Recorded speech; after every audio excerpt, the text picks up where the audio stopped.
दोस्तों, आपको India China के रिलेशन के बारे में क्या लगता है? क्या इन दोनों कंट्री के फ्यूचर अच्छा होगा? बहुत सारे ऐसे लोग हैं जिनका कहना है कि वेस्टर्नर कंट्रीज़ ने तो बहुत सालों तक हुकूमत की। इनफैक्ट यही वेस्टर्नर कंट्रीज़ ने इंडिया को कॉलोनाइज़ किया और इनफैक्ट चाइना को भी कॉलोनाइज़ किया। क्योंकि आपको पता है कि इंडिया चाइना एक ज़माने में काफ़ी रिच सिविलाइजेशन थे। इनफैक्ट वर्ल्ड के सबसे लार्जेस्ट सिविलाइजेशन हुआ करते थे और दोनों को, इनफैक्ट इंडिया को 200 साल की गुलामी झेलनी पड़ी थी बाय ब्रिटिशर्स और चाइना को 100 साल की गुलामी झेलनी पड़ी थी, जिसको चाइना में सेंचुरी ऑफ ह्यूमिलिएशन भी कहा जाता है। इसलिए बहुत लोग का ये कहना है कि now it is the time that India and China should come together और एशियन सेंचुरी का एक जो सपना है, एशियन सेंचुरी का, इसको एस्टैब्लिश करने का प्रयास करना चाहिए।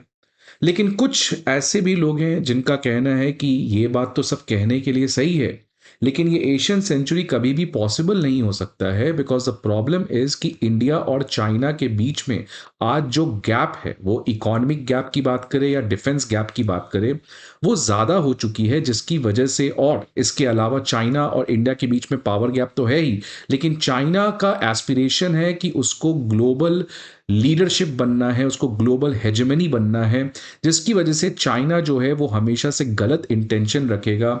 चाइना हमेशा से दूसरे कंट्रीज के अगेंस्ट कोअर्सिव प्रैक्टिसेस यूज करेगा और चाइना कभी भी नहीं चाहता है कि उसका पड़ोसी देश इंडिया एक सक्सेसफुल डेमोक्रेसी रह सके। बिकॉज अगर आप देखिएगा रशिया और यूक्रेन की लड़ाई, तो ये लड़ाई बहुत सारी चीज़ों के लिए है, मिनरल्स के लिए है, ग्रेट पावर पॉलिटिक्स भी है। लेकिन एक बात सच्ची है कि रशिया भी यही नहीं चाहता है कि कोई डेमोक्रेटिक कंट्री उसके आसपास रहे। बिकॉज अगर इंडिया की डेमोक्रेसी अच्छे से काम करेगी तो चाइना के लोग भी ये डिमांड करेंगे कि भाई हमें भी डेमोक्रेसी दो, हमें भी फंडामेंटल राइट्स दो। तो इसलिए China will never ever want to have good relations with India, और इसीलिए इंडिया को इस तरीके से समझ जाना चाहिए कि at the end China was, will be and will always be a threat for our own national interest, और इसीलिए हमेशा हमें वेस्टर्न कंट्रीज के साथ मिलकर चाइना के थ्रेट को बैलेंस करना चाहिए। अगर वैसा होता है तब तो एशियन सेंचुरी पॉसिबल नहीं हो सकता है। आपको क्या लगता है? आप इस बारे में ज़रूर कमेंट बॉक्स में बताइएगा कि क्या आपके पर्सपेक्टिव इस पर्टिकुलर चीज़ के बारे में। आज मैं क्यों इन चीज़ों के बारे में बात कर रहा हूं? बिकॉज चाइना इनफैक्ट अचानक एक बहुत बड़ा स्टेटमेंट दिया। चाइना के जो फॉरेन मिनिस्टर है वैंगी, उन्होंने कहा कि let us make the elephant and dragon dance. Elephant मतलब इंडिया को रिप्रेजेंट किया जा रहा है, और ड्रैगन जो चाइना के कल्चरल सिंबल में बहुत इंपॉर्टेंट फिगर प्ले करता है, तो ड्रैगन से चाइना को बताया जा रहा है। तो ये अचानक स्टेटमेंट आना चाइना के फॉरेन मिनिस्टर के द्वारा, ये बताता है कि आज रियली चाइना एक इंटरेस्टेड है इंडिया के साथ अपने पार्टनरशिप को बढ़ाने का। इनफैक्ट चाइना के और भी मिनिस्टर्स ने कहा है कि एशियन सेंचुरी का जो ड्रीम हमने देखा था, उसको वापस से हमें एग्जीक्यूट करना चाहिए। अब अचानक ऐसा क्या हो गया चाइना को कि इतना बड़ा बड़ा स्टेटमेंट आ रहा है?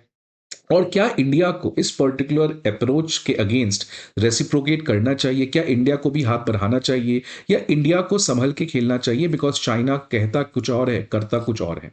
तो आज इन्हीं सब चीज़ों को, तमाम तरीके के डिस्कशंस को यहाँ पे हम लोग करेंगे। स्टेटमेंट देखिए चाइना के जो फॉरेन मिनिस्टर है वैंगी, उन्होंने कहा कि न्यू दिल्ली और बीजिंग को एक साथ काम करना चाहिए, क्योंकि आज हेजेमनिक पावर्स बहुत ज़्यादा काम कर रहे हैं, पावर पॉलिटिक्स बहुत ज़्यादा बढ़ चुका है। इसलिए अगर हम लोग दोनों मिलके काम करेंगे तो हम हेजेमनिक कंट्रीज़ के एस्पिरेशंस को और जो ग्रेट पावर पॉलिटिक्स चल रहा है उसको हम लोग अपोज कर सकते हैं मिलकर। प्राइमरली ये अमेरिका के बारे में बातचीत किया जा रहा है, बिकॉज चाइना का ये हमेशा से कहना है कि अमेरिका एक अपने आप को हेजेमनिक पावर मानता है, और इसी तरीके से वो कोर्सिव प्रैक्टिस दूसरे कंट्री की तरह करता है। अब ये जो वांगी का स्टेटमेंट है, ये क्यों बहुत ही खास है? बिकॉज ये कोई नॉर्मल प्रेस कॉन्फ्रेंस में दिया गया स्टेटमेंट नहीं है। इनफैक्ट वांगी ने नेशनल पीपल्स कांग्रेस, जो चाइना की सो कॉल्ड पपेट पार्लियामेंट है, वहां पे उन्होंने पब्लिकली दिया। और नेशनल पीपल्स कांग्रेस में अगर वांगी इतना बड़ा स्टेटमेंट दे रहे हैं, ये बताता है कि ये चाइना की सरकार का इस समय एक बहुत ही इंपॉर्टेंट विजन है। बिकॉज जो भी चीज कहा जाता है ये बहुत कैलकुलेटेड होता है, इसके बारे में ऑलरेडी पहले कॉस्ट बेनिफिट एनालिसिस किया रहता है। और अगर नेशनल पीपल्स कांग्रेस में चाइना के फॉरेन मिनिस्टर वांगी इतना बड़ा स्टेटमेंट दे रहे हैं, तो ऑब्वियसली शी जिनपिंग का अप्रूवल तो रहा ही होगा। इसीलिए आज इस स्टेटमेंट को एनालाइज करना बहुत जरूरी है। तो पहले समझते हैं कि आखिरकार मिस्टर वांगी ने कहा क्या। मिस्टर वांगी ने कहा कि ड्रैगन और एलिफेंट का डांस करना ये एक परफेक्ट राइट चॉइस है, रैदर देन आपस में एक दूसरे को हम लोग घटाने बढ़ाने का काम करें। इससे अच्छा है कि हम दोनों कंट्री मिलकर अपने कोऑपरेशन को बढ़ाएं और एक दूसरे के इंटरेस्ट के अगेंस्ट गार्जियन गार्जियनशिप करे, मतलब अगर चाइना के इंटरेस्ट को खतरा है तो India should take a stand, and if India's national interest is in danger then China should take a stand. इसके थ्रू, म्यूचुअल कोऑपरेशन के through, we can ensure that the dragon and elephant can dance.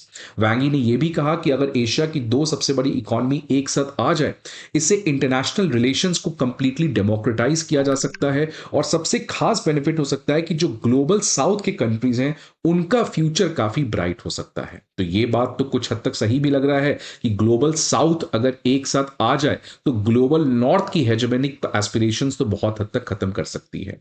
Recently S Jaishankar जी ने भी एक तरीके का positive statement दिया कि भारत का ऑलरेडी चाइना के साथ डिसएंगेजमेंट हो चुका है, भारत अभी भी चाइना के साथ एक स्टेबिलिटी वाला रिलेशनशिप चाहिए, लेकिन चाइना को हमारे इंटरेस्ट्स को रिस्पेक्ट करना चाहिए।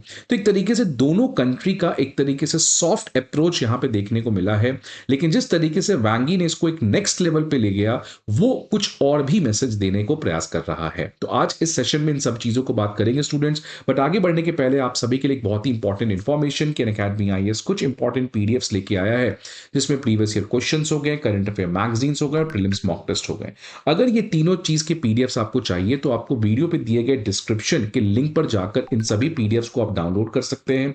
इसके अलावा आपको कोई भी इंफॉर्मेशन चाहिए अपने यूपीएससी या किसी भी स्टेट सर्विसेज के प्रिपरेशन को लेकर, तो आप इस नंबर पर कॉल करके हमारे मेंटर्स और एजुकेटर से कनेक्ट कर सकते हैं। इसके अलावा बेस्ट ऑप्शन है आपके पास कि आप हमारे ऑफलाइन ब्रांचेस पे विजिट कर सकते हैं, करोल बाग में, मुखर्जी नगर में और प्रयागराज में, and finally we are in Bihar capital Patna. So Patna offline centre पे भी आप हमारे मेंटर्स और एजुकेटर से मिल सकते हैं। इस स्टेटमेंट को एनालाइज करने के लिए थोड़ा सा हमें इंडिया चाइना के ब्रीफ इतिहास के बारे में बात करना होगा।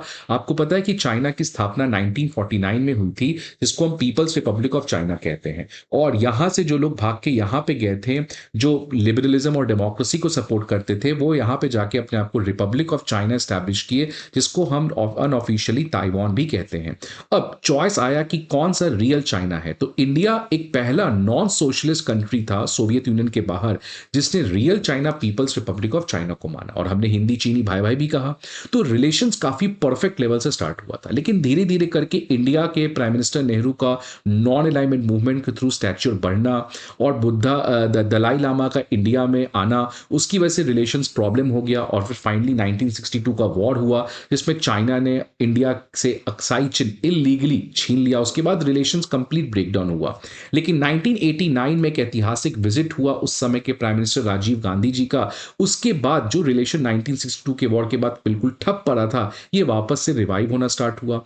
और जब 1991 में सोवियत कोलैप्स हो गया, अमेरिका की हेजेमनी आई, तो उस समय ये ब्रिक्स कंट्री एक साथ आ गए कि कैसे यूएस के हेजेमनी, कैसे यूनिपोलर वर्ल्ड ऑर्डर को डेमोक्रेटाइज किया जाए, और उस समय इंडिया और चाइना कंस्ट्रक्टिवली एक साथ काम किए। तो अभी तक तो फिर से वापस चीजें बढ़िया होना शुरू हुई, लेकिन धीरे धीरे करके आपको पता है कि चाइना और इंडिया के बीच में जो पावर गैप है वो बढ़ गया। जैसे होता है ना कि दो दोस्त अगर सेम जगह हैं तब ठीक है, एक दोस्त बहुत आगे बढ़ गया, एक दोस्त पीछे रह गया, तो प्रॉब्लम आना ही है। तो ये प्रॉब्लम 2008 के बाद इंडिया चाइना के बीच में स्टार्ट हुआ, लेकिन जब 2013 में शी जिनपिंग पावर में आए, और शी जिनपिंग एक एग्रेसिव लीडर हैं, इनको लगता है कि ये सही समय है चाइना को ग्लोबल लीडरशिप प्राप्त करने का, उसकी वजह से कॉन्स्टेंटली चाइना का इंडिया के प्रति बॉर्डर में टेंशन बढ़े, और इनफैक्ट 2013 के बाद 2 साल छोड़ दे तो हर साल इन दो कंट्री के बीच में बॉर्डर डिस्प्यूट हुआ है। अगर मैं कुछ बड़े डिस्प्यूट्स की बात करूं तो 2017 का डोकलाम आपको पता है, और 2020 में तो 1962 टाइप का सिचुएशन हो गया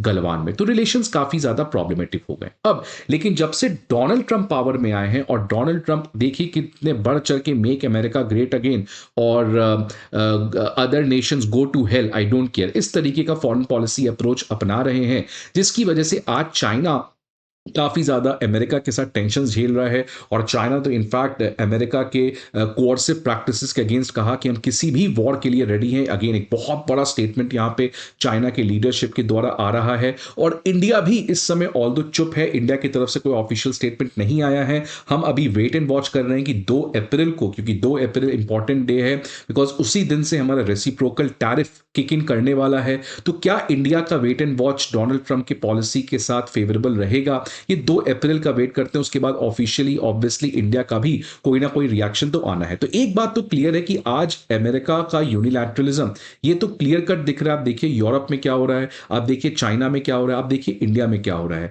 तो इसलिए ये सारे कंट्रीज, इंडिया, यूरोप, ये सब मिलके किसी तरीके से अमेरिका के अगेंस्ट बैलेंस आउट करने का प्रयास कर रहे हैं। तो सवाल घूम फिर के आता है कि क्या आज वापस से एक ब्रिक्स मोमेंट बनते हुए नजर आ रहा है? बिकॉज इस तरीके का सेम अमेरिका का हेजेमनिक, अमेरिका का कोर्सिव प्रैक्टिसेस, अमेरिका का यूनिलैटरलिज्म हमें देखने को मिला था 2000 के समय, 2000 से लेकर 2005-6 तक। उस समय ब्रिक्स करके संस्था बनी थी 2006 में। तो क्या आज वापस से अमेरिका के यूनिलैटरलिज्म के अगेंस्ट इन सभी कंट्रीज को एक साथ आना पड़ेगा? ऑब्वियसली ये आसान नहीं है, बिकॉज उस समय इंडिया चाइना के रिलेशंस अलग थे, आज इंडिया चाइना के रिलेशंस अलग हैं। बट क्या ये दोनों कंट्री, इनफैक्ट चाइना रियली ये जो कह रहा है इसको प्रैक्टिस में लाता है? क्या चाइना इंडिया के साथ बॉर्डर एग्रीमेंट करके बॉर्डर में अननेसेसरली प्रोवोक नहीं करता है? अगर चाइना ऐसा करने को रेडी है तो क्या भारत को चाइना पे वापस से ट्रस्ट करके एक नया दोस्ती शुरू करना चाहिए, या इंडिया को चाइना के किसी भी बातचीत पे भरोसा ना करके जिस तरीके से हम अमेरिका के साथ पॉलिसी और यूरोप के साथ पॉलिसी करके चाइना को बैलेंस आउट करना चाह रहे हैं, क्या we should continue? So I just wanted to know your opinion. How do you think the vision of Asian century, whether that is possible or not, and if it is possible, how India and China, how the elephant and dragon come together and really dance together? I hope आपको ये video अच्छा लगे, like जरूर करिएगा. See you again in the next video. Till then, goodbye and take care.